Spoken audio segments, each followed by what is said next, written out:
Kami melakukan proses ini dalam rangka percepatan proses administrasi, dalam rangka penyelesaian perkara.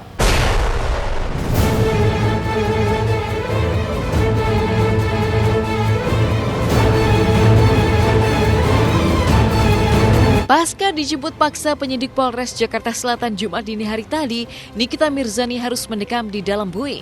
Dan siapa sangka, status tersangka Nikita Mirzani atas kasus dugaan tindak kekerasan terhadap mantan suaminya Dipo Latif ternyata sudah dinyatakan lengkap oleh Kejaksaan sejak November 2019 lalu. Tapi ironisnya, Niki yang sudah menyandang status tersangka itu masih bisa menikmati kebebasan dan bahkan melancong ke luar negeri. Tapi sejak Jumat dini hari kemarin, Niki harus menerima kenyataan dramatis mendekam di tahanan Polres Jakarta Selatan dengan kondisi buah hatinya yang masih bayi. Kami sangat memperhatikan kebutuhan dari tersangka, di mana saat ini tersangka sedang menyusui.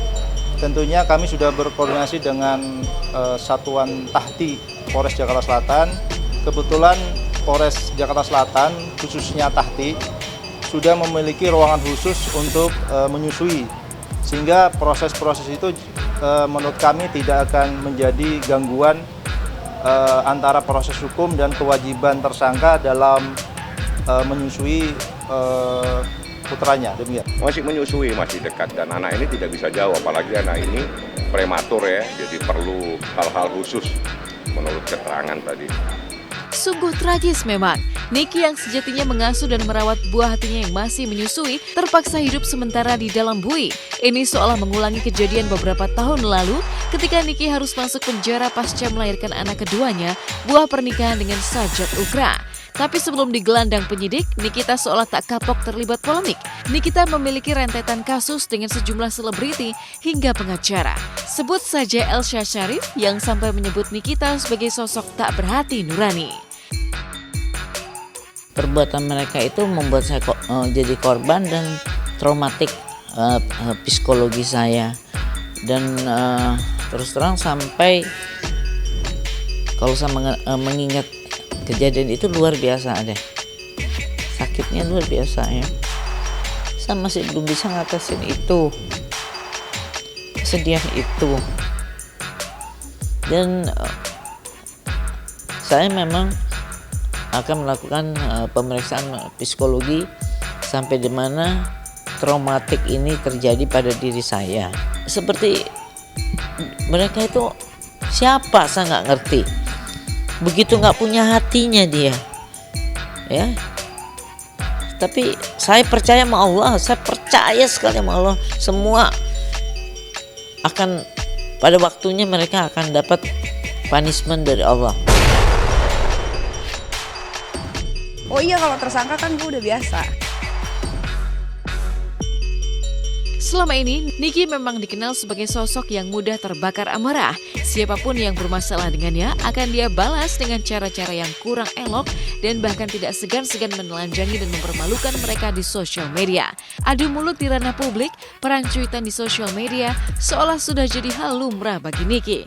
Sederet artis pun tidak luput dari agresi Niki seperti Andika Pratama dan masih banyak lagi. Terakhir, Niki harus menerima fakta dirinya diboikot oleh salah satu grup media ternama setelah ia dengan entengnya mencaci maki media yang bersangkutan.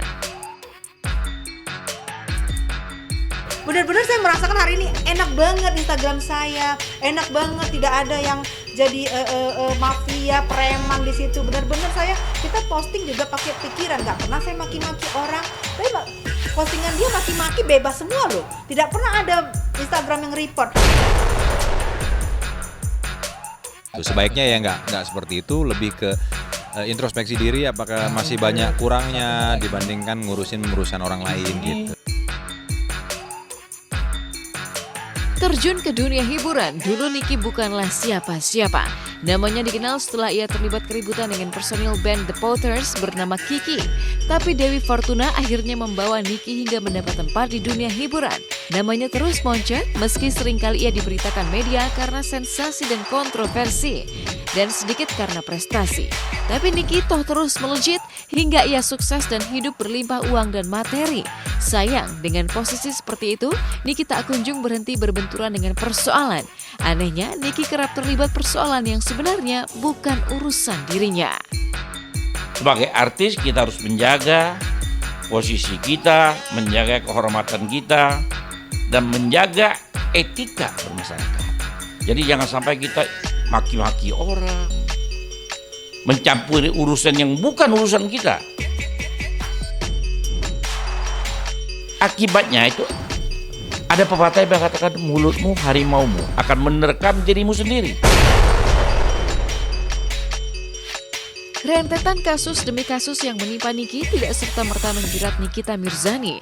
Pengacara Elsa Sharif bahkan sempat menyinggung kalau Niki adalah mata-mata alias cepu polisi yang membuat Niki seolah bebas melakukan apa saja sekehendak hatinya. Tapi julukan cepu itu dibantah Niki bersama kuasa hukumnya. Dan kini wanita yang biasa disapa Nyai ini dikurung di tahanan Polres Jakarta Selatan. Ini adalah untuk ketiga kalinya Niki dikekang di penjara karena terlibat perkara pidana. Akankah setelah menghirup udara bebas nanti, Niki mengubah perilakunya? Katanya, apa benar enggaknya saya nggak tahu. Tapi katanya dia tuh cepu. Saya juga nggak ngerti istilah cepu informasinya. Ternyata baru saya tahu dia informan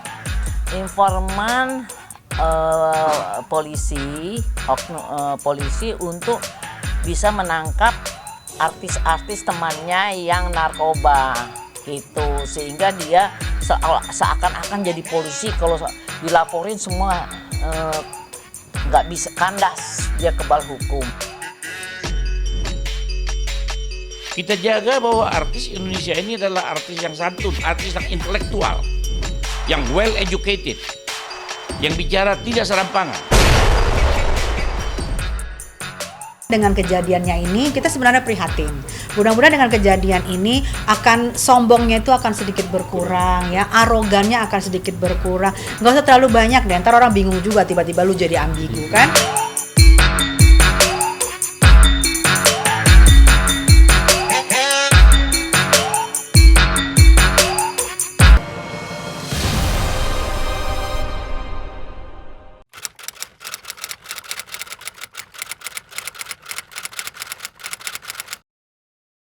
Jadi jangan lupa untuk subscribe Cumi Cumi.